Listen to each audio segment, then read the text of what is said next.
afternoon, good afternoon, good afternoon. How are you guys? How's everything? Well, today we are going to talk about macro lenses. And not one, not two, actually three macro lenses. And these three macro lenses are definitely covering three different focal lengths. Let me take out this big buddy from the box because it doesn't look good. Alright, just hold a sec. Okay, alright, here we go. Alright. So this is the big boy. So what are these three lenses and what the focal lengths they belong? First off, I'll start with this one. This is what your Nikon 60mm f2.8 micro lens. And I can use word micro because they are making microscopic instruments where they use these kind of lenses. So they use that same terminology of micro from microscopic into their lens lineup. So instead of macro, they are using micro. So that's 60mm 2.8 D-type lens. So this is my highest recommendation now. Why D-type? Why not G-type?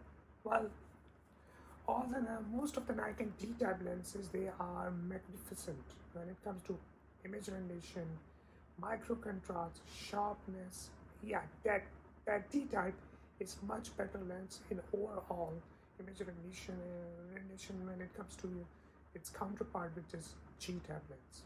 That's 16mm 2.8 is much more superior in many ways. And I have shot with it. By the way, this lens is one of those lenses which you call Swiss Army knife. You know, Swiss Army knife which you can open your cork, you can cut the vegetables, you can screw, or you can open the can. That one key which can do many things. This is kind of a that lens. Perfect portrait lens, perfect macro lens, general purpose photography, even for street photography you can use that lens. And like it's 3-in-1, general purpose, micro and portrait. I have shot portrait, I have shot macro. Amazing lens. Next, I'm going to talk about this one, the big guy, because that's also from Nikon. Now, this is the big boy. No, by the way, not many people have that lens. And this lens is somehow, you know that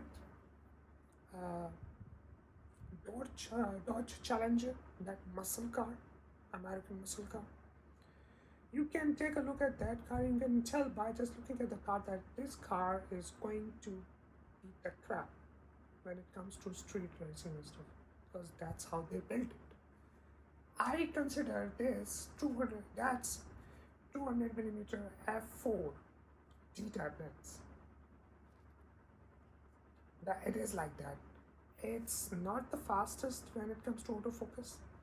It's kind of a slow, but the image which you can get from this, it's so vivid, it's so contrasting. You don't have to increase the slider in the Lightroom or Photoshop when it comes to color. The color from this lens, trust me, I was shocked when I first shot from this lens. The very first video was like, what the hell? Because my camera settings was not changed, I was not shooting in vivid. But this this lens produced such a vivid images that you won't gonna believe. Most of my flower shots, which I have uploaded many times, if I'm mentioning that's right from the camera, so definitely it's sticking by this lens, and it is the case. I will upload the sample images in the description of this video and later. But this lens, it's not the fastest lens, and it's built like a tank. It's literally built like a tank. It's all metal.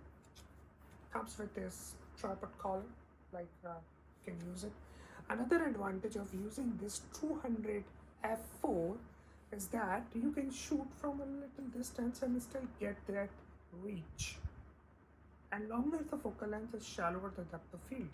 So even for portrait, that's one of the most handy lenses. This is 60mm, so shorter focal length produce less depth, a deeper depth of field. This is longer focal length, which produce shallow depth of field. So when it comes to portrait, both are good, but this one have its own characteristic which you cannot get. This produce kind of a artistic out of focus background. This lens, it literally feels like you sketch something. This one, it's going to melt the the background. It is like this. This lens is like that. Incredible. It's melt.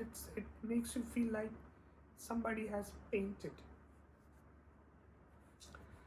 and it's very sharp.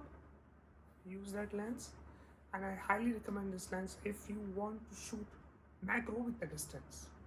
You don't want to get close to the subject like insect, something like that, and this is my highest recommendation.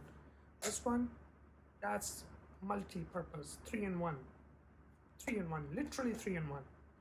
Now, what is this? Okay,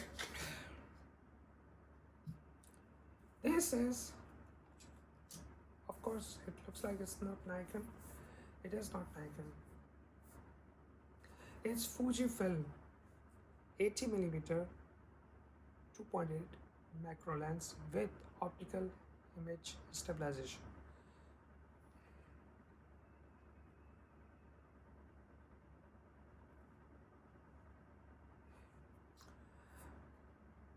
Full frame equivalent field of view is 120mm. So these three lenses are literally covering from somewhere 50mm to 120 and then 200. All three combined. Typically you saw from Nikon or from Canon or from Sigma that 105 or 100mm 2.8 macro lenses. I never liked 105 2.8 macro lens from Nikon. I used to own it, I sold it. It's an average lens. This lens from Fujifilm it's so freaking sharp. It's so sharp. Actually, this lens is the sharpest among all of those three in this lineup. This is the sharpest lens. I'm not exaggerating. It's proven. I have shot all from these three, and I can tell you, of course, this lens is own micro contrast, one of the best. Actually, this one is really best. Micro contrast from this is really best. The autofocus area melting is really great. But when it comes to sharpness, this one is the top. It's the top of the top of the top. It's 80mm. Fujifilm do have 90mm macro lens, but when they released 80mm, this one definitely it's I don't know how to mention that, but it's not a cheap lens. Okay, first off, somehow I found somebody who was selling this lens at much cheaper price, and I immediately bought it. Less than half the price. Less than half the price. That's why. The thing which I was trying to say about this lens is that if you have Fujifilm system and you want the most razor sharp portrait or razor sharp macro with optical image stabilization, then this is the lens. You can use easily for portrait, very easily. Every macro lens can be used as a portrait. Every macro lens you can use for portrait, because these lenses have a tendency to shoot close distance. When you're shooting close distance, you get always shallow depth of field, like background will be blurred. And there is a thing. If you hold this lens, the inside the lens element which image stabilization mechanism moves, it basically feels like something is broken inside. It's not the broken, it's the lens is always floating. So it feels, when I first started, I was like, man, something is not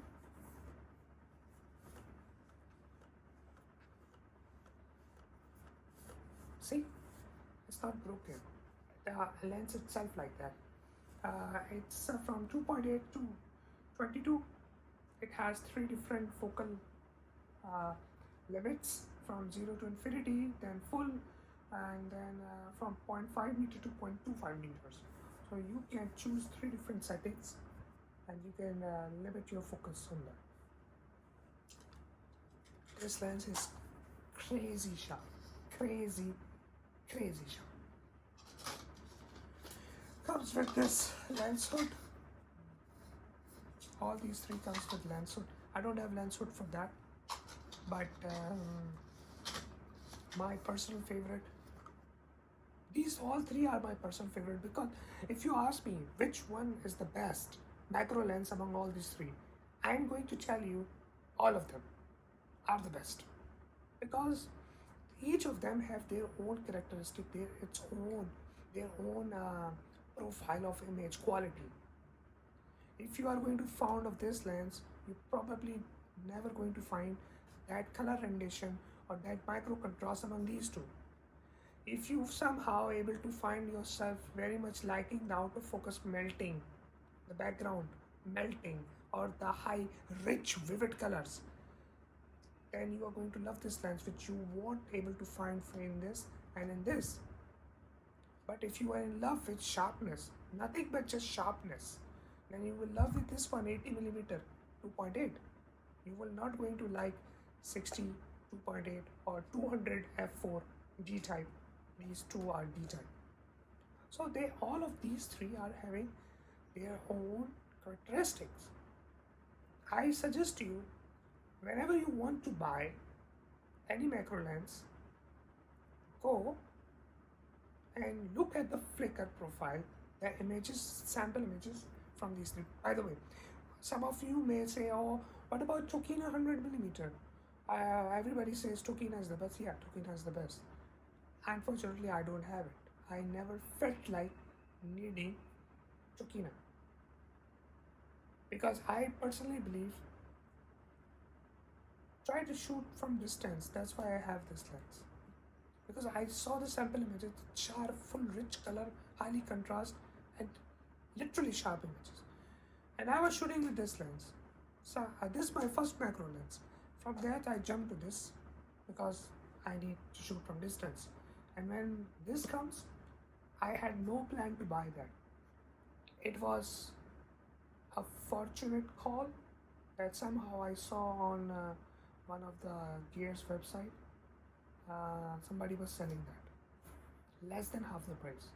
So I immediately found this opportunity. I called the guy, I met him, I bought it on the spot, no question asked, because I know that lens is totally worth.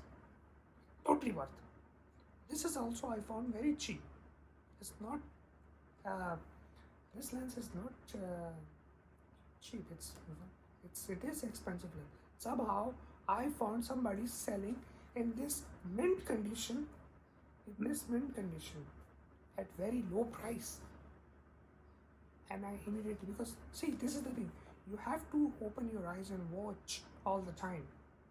This was my main purchase, that lens. I bought it 0mm and I have no regret. Multi-purpose, 3-in-1. I am so freaking happy.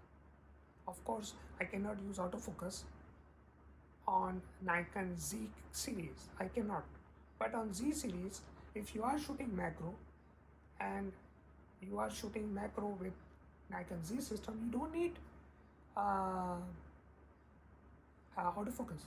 This is the thing. Most of the time when you are shooting macro, you are manually focusing.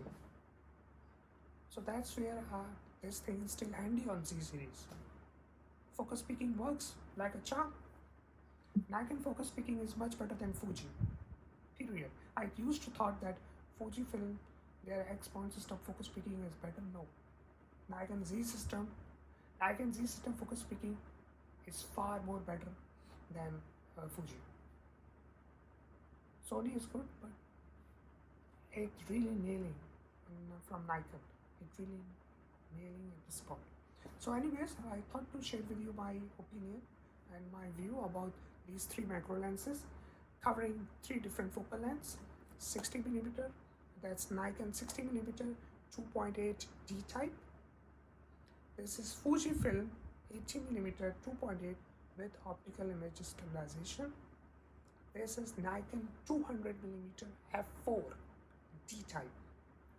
None of them are having G type or that famous 105 2.8 VR. That lens is so bad in many ways. These two Nikon, this one, each of them are having their own characteristics. Don't mix them up. These three are totally different lenses. So whatever you need, if you need sharpness, if you need 3-in-1, if you need rich color shot, that's how it is.